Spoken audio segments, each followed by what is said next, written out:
humans are not raised in industrial conditions, you see. So we are microbial from the moment of birth on, basically. Yeah. So as soon as we come into the world, they colonize our body top to bottom, inside out. Maybe this is a good opportunity for you to talk about how does a microbiome then develop, and which years are important? What do we understand about how your start in life might influence your later health due to the microbiome? The moment of birth is very special in that respect. It's a moment where we meet the microbial world for the first time. We are in an environment which is virtually sterile before that.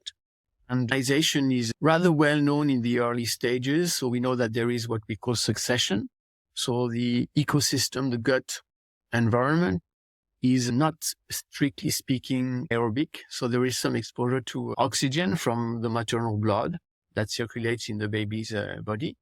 And so it's oxygenic in a way, or there is some oxidative stress, so to speak. And then the first colonizers are microbes that within the maternal vaginal microbiota, for example, or intestinal microbiota as well, are resistant to exposure to oxidative stress. They are facultative anaerobe, as we call them, and they prepare the ecosystem for colonization later on by strict anaerobic bacteria that are really the dominant ones in the gut microbes of every adult human. And so there is a succession that we know fairly well, and diversification takes a few years at least. Initially, you have just a few species of microbes that are established, and they prepare space and leave space to others in dominance. And for quite some time, we thought that after the age of 3, everything was roughly at the level of diversity or richness as what we'd see in the adult. A recent paper told us that, well, or still at the age of 5, it's still in construction in terms of richness and diversity. So it takes years to establish.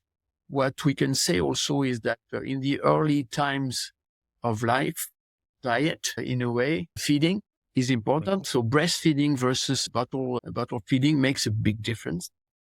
Although things have improved in terms of bottle milk mimicking maternal milk, much better today than when I started working on that.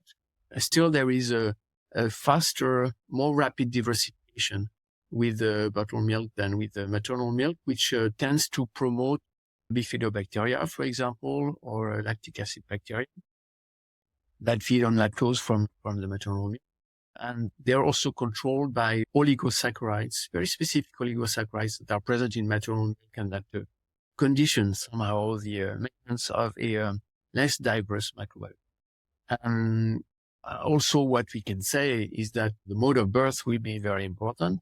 So they'll be born by vaginal delivery or by cesarean section. And cesarean section, obviously taking the baby by an operation, does not allow exposure to maternal, vaginal, and intestinal microbes.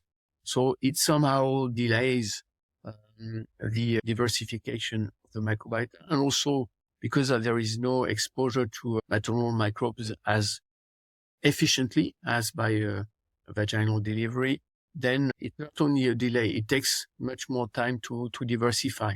It's even documented as associated with a smaller but higher risk of development of chronic conditions later in life. What more can we say? There's a very nice recent publications in terms of epidemiology saying that we do expose our young ones early on in life to antibiotics much more today or in the recent times than obviously 50 years ago or more. And that has a very strong impact on the establishment of the microbiota, on its diversification.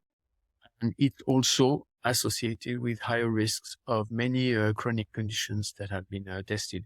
And this is data from epidemiological studies that were undertaken comparing thousands of infants or individuals. So it's very robust in terms of epidemiology, let's say. And as there's lots of companies trying to develop various different approaches to modulating the microbiome, how hard might it be to replicate all the beneficial elements you would find inside the vaginal tract? Because if we could replicate that, maybe for the babies that are born through C-section, we might be able to reestablish or reseed their microbiome somehow. Yeah, it's a context where reseeding has actually been done by microbiota transfer. And yeah, the idea might be that you may want to diversify, establish a normal microbiota as fast as possible after C-section, when we know that it's not as diverse and it's not the right ones, so to speak. It's not the usual dominant ones in the dominant gut microbiota.